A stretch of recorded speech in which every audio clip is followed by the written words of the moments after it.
Hello प्यारे बच्चों, आप सभी का ऑनलाइन क्लासेस में स्वागत है। और बच्चों, आज हम पढ़ने वाले हैं हमारा जो मैकेनिकल प्रॉपर्टी जो चल रहा था ठोसों में यांत्रिक गुण। ठीक है,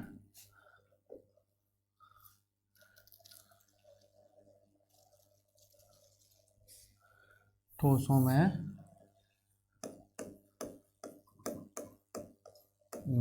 यांत्रिक गुण। ठीक है ना, ये पढ़ रहे थे हम।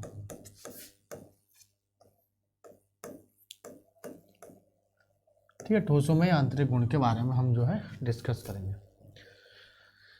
देखो, जो ठोसों में यांत्रिक गुण के बारे में हमने यंग प्रत्यास्थता गुणांक, ये सारी तीनों चारों चीजें देख ली। बल्क प्रत्यास्थता गुणांक होता है। ठीक है, तो अब हम बात करते हैं, हमारे पास एक होता है अगला हेडिंग, प्रत्यास्थ स्थितिज ऊर्जा। प्रत्यास्थ स्थितिज ऊर्जा, ठीक है। ये होता है बच्चों इलास्टिक पोटेंशियल एनर्जी इसको बोलते हैं। और ये प्रत्यास्थ ऊर्जा क्या होती है, जैसे कि मान के चलो हमारे पास कोई वस्तु है, तनने वाली कोई वस्तु है, खींचने वाली। जैसे मान के चलो हमने यहाँ पे एक सिरे पे ये बांध दिया। अब मैंने आपसे बोला कि यहाँ पे बच्चों इसकी लंबाई क्या है, मैं मान लेता हूँ L लंबाई है इसकी। ठीक है, अब मैंने इस पर क्या है, बिल्कुल भी बल नहीं लगाया। अभी शुरू में मैंने इस पर क्या है, बिल्कुल भी बल नहीं लगाया। तो अभी बल क्या है, एक्सटर्नल बल, बाह्य बल जो है, या विरूपक बल जिसको बोलते हैं, बाह्य बल क्या है, वो 0, कोई बाह्य बल नहीं लगाया। मैंने क्या किया फिर इसके बाद इस स्प्रिंग पर, अच्छा यहाँ पे जब बाह्य बल नहीं लगा रहा तो स्थितिज ऊर्जा में कोई भी परिवर्तन नहीं हो रहा। जो प्रत्यास्थ स्थितिज ऊर्जा है ये अभी क्या है, मिनिमम है। मिनिमम मतलब न्यूनतम है, जब बाह्य बल नहीं लगाएंगे, जब न्यूनतम है, बाह्य बल नहीं लगाया तब ये ऊर्जा कितनी होगी, न्यूनतम। फिर मैंने क्या किया, यहाँ पे ये स्प्रिंग को थोड़ा सा नीचे की तरफ क्या कर दिया, इसको मैंने खींच दिया। तो इसका मतलब मैंने बाह्य विरूपक बल लगा दिया, बाह्य बल। ठीक है, तो यहाँ से ये जो इसमें कितना परिवर्तन आ गया, मैंने बोला x दूरी तक। क्या है यहाँ पे, x दूरी। तो अब यहाँ पे जो आपने बाह्य बल लगाया है, ये क्या करेगा, बाह्य बल इसकी आकृति और आकार में परिवर्तन कर देगा। ठीक है, अब स्थितिज ऊर्जा क्या है कि इसकी वस्तु की आकार और आयतन जो है परिवर्तित हो रहा है, क्षेत्रफल वगैरह सब परिवर्तित हो गया। ठीक है, तो यहाँ पे सारी चीजें जो चेंज हो गया। अब बात आती है यहाँ पे कि यदि इसके अंदर हम स्थिति में परिवर्तन कर रहे हैं तो स्थितिज ऊर्जा जो, क्योंकि इस पर कार्य करना पड़ेगा और इस पर बल लगाना पड़ेगा, बल लगाएंगे तो ये स्प्रिंग जो है अपनी स्थिति से परिवर्तित होगी, तो उस पर कुछ ना कुछ कार्य होगा और वो कार्य जो है प्रत्यास्थ स्थितिज ऊर्जा में परिवर्तित हो जाती है। ठीक है, तो यहाँ पे जब किसी वस्तु को बाह्य बल या विरूपक बल बोल रहे हैं,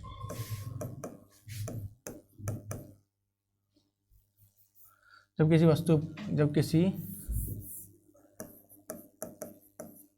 वस्तु पर बाह्य बल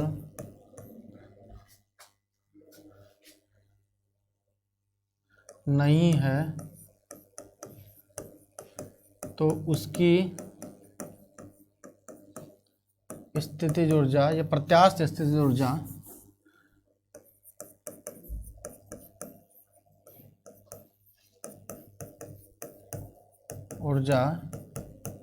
न्यूनतम रहती है। कैसी रहती है, न्यूनतम। भाई अभी तो आपने कोई बल ही नहीं लगाया, बल नहीं लगाया तो क्या, स्थितिज ऊर्जा न्यूनतम है, कोई भी जिसमें जो है आकार और आयतन में परिवर्तित नहीं हो रहा। जैसे ही क्या करते हैं, जैसे ही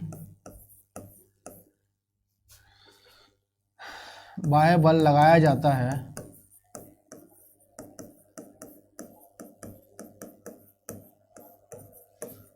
तो वस्तु के आकार व आकृति परिवर्तित हो जाता है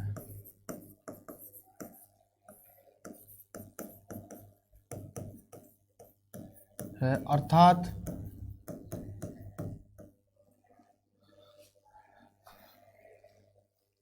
वस्तु पर बल लगाकर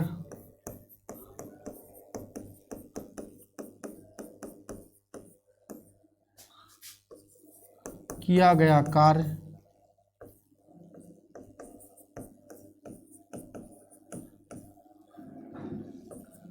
स्थितिज ऊर्जा में संचित हो जाता है।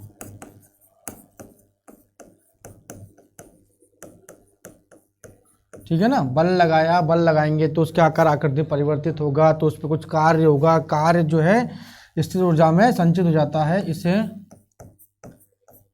ही प्रत्यास्थ स्थितिज ऊर्जा कहता है।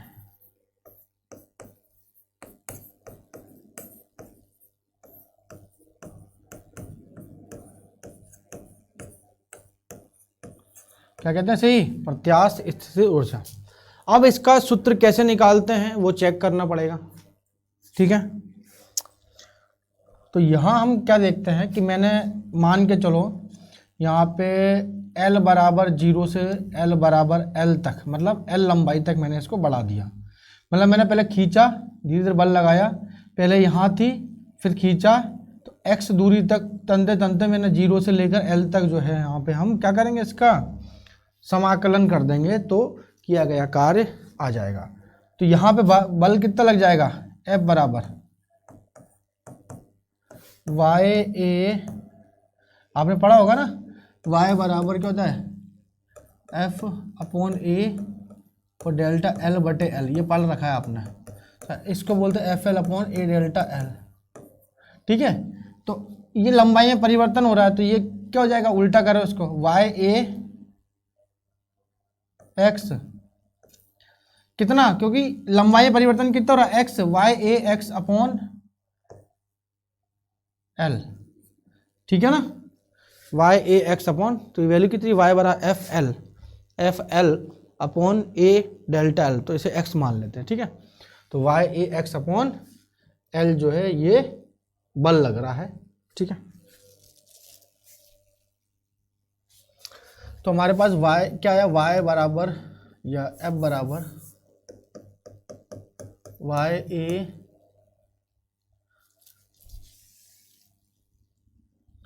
x बटे L, इसे इक्वेशन नंबर 1 मान लेते हैं। ठीक है, इतना बल लग रहा है।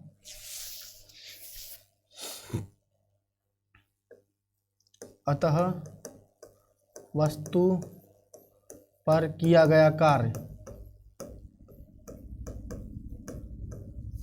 अतः वस्तु पर dx दूरी तक विस्थापित करने में कार्य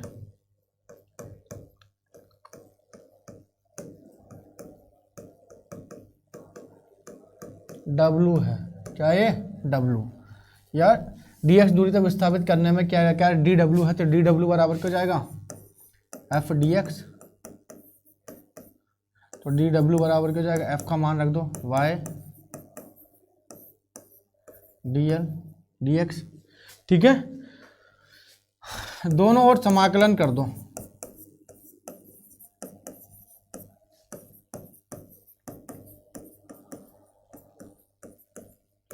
जब दोनों ओर समाकलन करेंगे तो क्या हो जाएगा, dw बराबर, समाकलन कर दो, कहाँ से खींच रहे हैं, 0 से L लंबाई तक खींच रहे हैं, तो जाएगा YA x बटे L और ये dx। ठीक है, YA x बटे ये, तो W का मान क्या हो जाएगा, W का मान बच्चों हमारे पास कितना आएगा, W का मान आ जाएगा ये, YA को बाहर निकालो, YA बटे L, अंदर क्या बचेगा बच्चों, x dx, कहाँ से कहाँ तक, 0 से L तक। ठीक है ना, ये मेरे पास W का मान आ गया। हमने क्या करा, ये इंपॉर्टेंट डेरिवेशन है, ध्यान रखना। तो YA x x लंबाई तक उसको खींचा है और प्रारंभिक लंबाई जो है l है। तो लिख लेते हैं चाहो तो, प्रारंभिक लंबाई x क्या है, जब बल लगाएंगे तो विस्थापित होगी, तो ये लंबाई में कितना परिवर्तन हो रहा है, x से प्रदर्शित कर रहे हैं। तो कैपिटल L बराबर प्रारंभिक लंबाई और x हो जाएगा लंबाई में परिवर्तन। ठीक है, तो बस मान रख दो यहाँ पे, W बराबर वाई ए बटे एल हो जाएगा एक्स स्क्वायर बाय 2, 0 से L। ठीक है, तो W बराबर हो जाएगा A Y upon L, L square by 2। ठीक है, A Y upon L, L square by 2। ठीक है, ये किया गया कार्य, इतना कार्य करना पड़ेगा जब किसी भी स्प्रिंग को हम बल लगा करके खींच रहे हैं। तो कितनी खींच रही है, तो ये हो जाएगा ए वाई अपॉन एल, लंबाई है ये एल लंबाई तक। मैंने बोला आपसे कि 10 मीटर की रोड है, क्या है 10 मीटर की रोड है।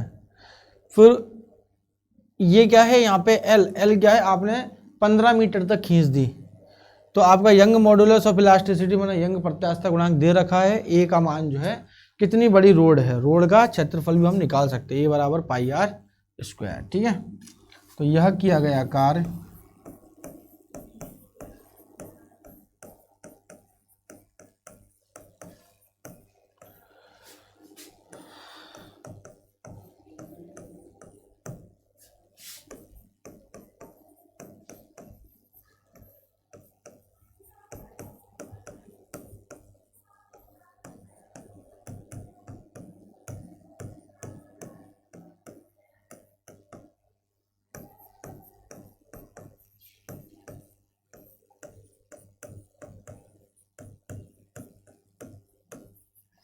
यह किया गया कार्य वस्तु की प्रत्यास्थ स्थिर ऊर्जा के रूप में संचित हो जाता है। ठीक है, तो ये इसी को ही हम आगे क्या बोल सकते हैं, ये हो जाएगा A Y upon L, L square by 2।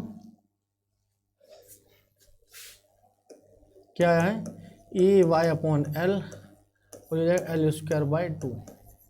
ठीक है, अब ये जो किया गया कार्य ना, यही स्थितिज ऊर्जा के, इसको प्रत्यास्थ स्थितिज ऊर्जा बोलते हैं। ठीक है, तो ये हो जाएगा 1/2 ए वाई अपॉन एल। ठीक है, और ये हो जाएगा एल और ये हो जाएगा इंटू एल। ठीक है, तो यहाँ पे Y A L upon capital L, ये कौन सा फॉर्मूला याद करो थोड़ा सा, ये याद करो। यदि आपको याद आया हो तो मैंने बताया था वाई बराबर होता है एफ एल अपॉन ए डेल्टा एल, याद करो। ठीक है, तो ये जाएगा वाई ए एल, ये हो जाएगा वाई ए एल बटे एल बटे कैपिटल स्मॉल एल, तो ये एफ की वैल्यू के बराबर है। देखो जरा, वाई ए डेल्टा एल,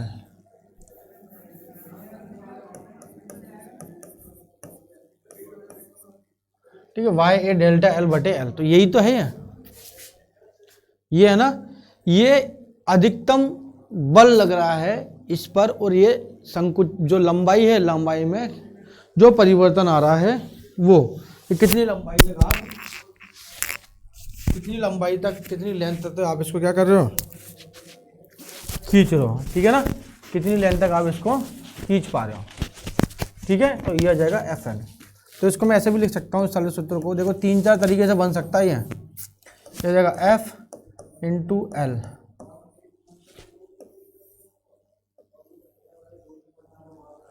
ठीक है, इस सूत्र को मैं ऐसे भी लिख सकता हूँ, u बराबर 1/2 एफ इंटू एल। एल क्या है समझ में आ रहा है, एल जो है आपकी कितनी लंबाई तक, मैंने बोला कि 5 मीटर तक खींचा है, तो 5 मीटर आ जाएगा। कितना बल है, ये 10 न्यूटन जो बल लग रहा है और इतनी लंबाई तक खींच रहा है। जैसे मैं बोलूँ एग्जाम्पल यहीं पर ही लिख लो,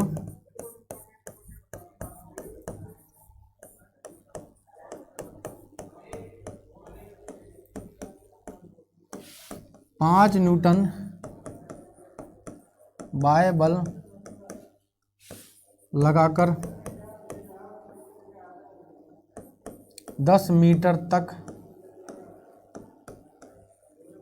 खिंच जाती है।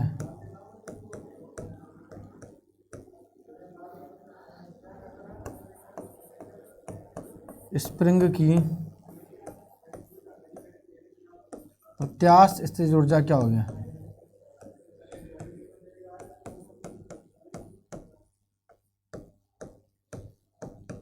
क्या होगी? ठीक है, तो सूत्र लगा दो डायरेक्ट। U बराबर हो जाएगा 1/2 F इंटू एल। एफ क्या हो जाएगा? 5 न्यूटन इंटू एल, मतलब 10 मीटर तक खिंच रही है, तो ये हो जाएगा 5, तो हो जाएगा कितना? 25 जूल। ठीक है ना। ये किसी स्प्रिंग को मान करके हम किसी भी, अच्छा स्प्रिंग की तो अलग होती है, किसी वस्तु, कोई भी स्टील ले लिया, कोई सा दूसरी वस्तु ले ली हमने, कोई सा भी जो खिंच रही है, जिसमें प्रत्यास्थता का गुण होता है। प्रत्यास्थता का गुण मतलब कि वो वस्तु को ज़्यादा कितना खींचा जा सकता है। तो 25 जूल उसके अंदर जो है स्थितिज ऊर्जा, प्रत्यास्थ स्थितिज ऊर्जा का ये सूत्र है। इस वाले फॉर्मूले को हम ऐसे भी लिख सकते हैं, U बराबर 1/2 into stress into strain.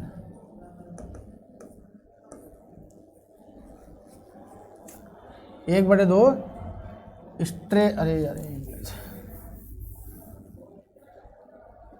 y बराबर, मतलब U बराबर हो जाएगा ये 1/2 इंटू स्ट्रेस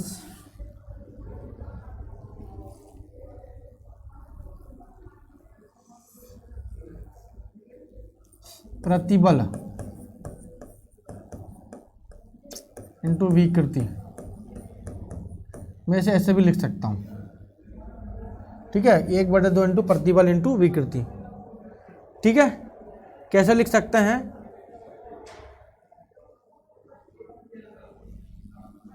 देखो, U बराबर 1/2, ये क्या है? A Y small L upon capital L है ना। ठीक है, तो यहाँ पे मैं इसको ऐसे लिख सकता हूँ, देखो 1/2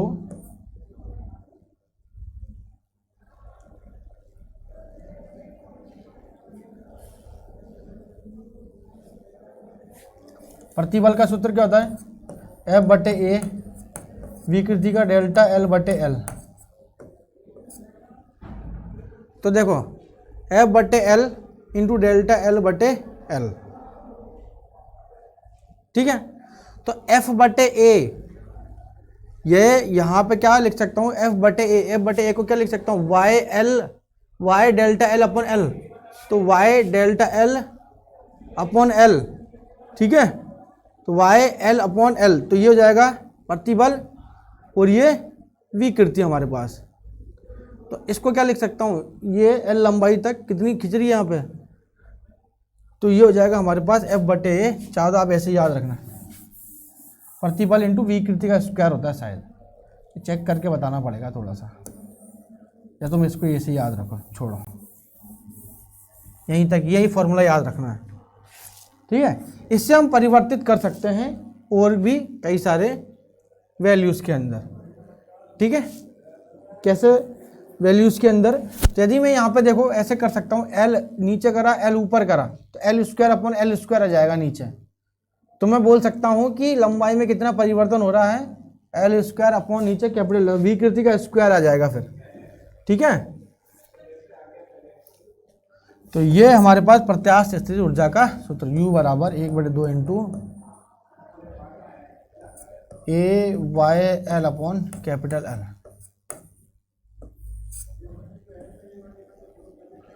इंपॉर्टेंट है। ठीक है, इसमें चेंज भी कर सकते हैं, यूँ मत सोचना कि भाई इसमें, अब यहाँ पे क्या होगा? जैसे U बराबर 1/2 इंटू, यहाँ पे देखो YAL upon capital L, YAL upon capital L, इसे F बोल सकता हूँ, इसे L बोल सकता हूँ। ठीक है, मैं इसको ऐसे भी लिख सकता हूँ F/A Y delta L upon L, Y delta L upon capital L. ठीक है, तो ये हो जाएगा F, तो AFL, यहाँ भी यही बन जाएगा सूत्र। क्लियर है? तो 2-3 तरीके से ये सूत्र जो है परिवर्तित हो सकता है। तो 1/2 इंटू आयतन इंटू विकृति इंटू प्रतिबल, ये सूत्र भी इसका बन जाता है। ठीक है,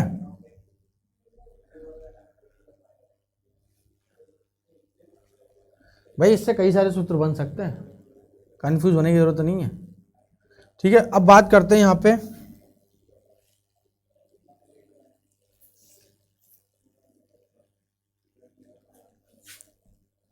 अब आती है बात कि जैसे कभी आपने देखा होगा जैसे क्रेन्स होती है, क्रेन, बड़ी बड़ी क्रेन होती हैं। क्रेन के अंदर क्या होता है, जैसे कौन सी आपने देखा होगा ना, वजन उठाने वाली क्रेन होती है, उसके अंदर क्या होता है, एक रोड लगी होती है ऐसे करके। ठीक है, अब वो जो एक स्टील की आपने देखा होगा, लोहे की एक जंजीर टाइप की बंधी हुई होती है, लोहे की जंजीर होती है। ठीक है, तो वहाँ से कितना वजन जो है आपको उठाना है, mg, कितना वजन उसको उठाना है, नीचे कितना फोर्स लग रहा है, F = mg। तो अब वो जो चेन है, उस चेन की हमें रेडियस पता होना चाहिए। तो हमें यंग मॉडुलस ऑफ इलास्टिसिटी क्या बोलता है, ये होता है FL upon A delta L. सुनना ध्यान से, y = FL upon A delta L. अब F क्या हुआ, F एक तरीके से यहाँ पे कितना बल लग रहा है, मैंने बोला कि बल जो है mg है और L लंबाई पूरी है, यहाँ पे A। अब ये जो रोड है ना, यहाँ पे ये रोड लगी हुई है, इसकी जो रेडियस है r बराबर मान लेते हैं हम, ये क्या बोलते हैं इसको, चेन लोहे की चेन होती है, चेन की त्रिज्या, जो चेन होती है ना बड़ी बड़ी, देखा होगा कितना उठा सकता है। तो यंग मॉडुलस ऑफ इलास्टिसिटी ये चेक करता है कि कितने वजन को वो है जो उठा सकता है, भाई कम वजन है, ज़्यादा वजन है, हल्का है, कैसा है कि चेन टूट नहीं जाए, तो वो डिपेंड करता है। तो ये होता है हमारे पास πr² और डेल्टा एल, ये फॉर्मूला होता है यंग मॉडुलस ऑफ इलास्टिसिटी का। ये प्रैक्टिकल है, प्रैक्टिकली हम चेक कर सकते हैं कि यंग मॉडुलस ऑफ इलास्टिसिटी जो होती है, यंग का प्रत्यास्थता गुणांक, पहले तो आप कितना होगा कि हर पदार्थ की अवस्था पर निर्भर करता है ये y, हर पदार्थ का अलग अलग y होता है, y का मान अलग अलग पदार्थ या वस्तुओं के लिए अलग अलग होता है। ठीक है, तो ये r त्रिज्या डेल्टा एल ये परिवर्तित हो गया। ठीक है, फिर उसके बाद आती है एक जो स्टील और रबड़, स्टील होता है, एक रबड़ होता है। कई बार क्वेश्चन आता है कि इन दोनों से प्रत्यास्थ कौन है, तो स्टील जो होती है अधिक प्रत्यास्थ होती है।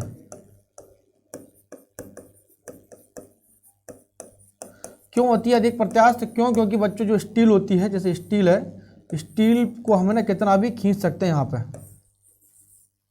स्टील को खींचा जा सकता है, कितना ही लंबा किया जा सकता है। रबड़ जो होती है, रबड़ के अंदर जैसे हम बाह्य बल लगाएंगे, जैसे बाह्य बल लगाएंगे, बाह्य बल लगाया, तो बाह्य बल लगाने पर एक निश्चित बल पर, एक निश्चित बल लगाने पर ही ये क्या होती है, खिंचती है। एक निश्चित बल लगाने पर ही रबड़ आपकी जो है खिंचेगी, निश्चित बल लगाने पर, यहीं तक ही। इसके बाद जैसे ही इसके बाद बल लगाएंगे, बल बढ़ाने पर रबड़ टूट जाती है,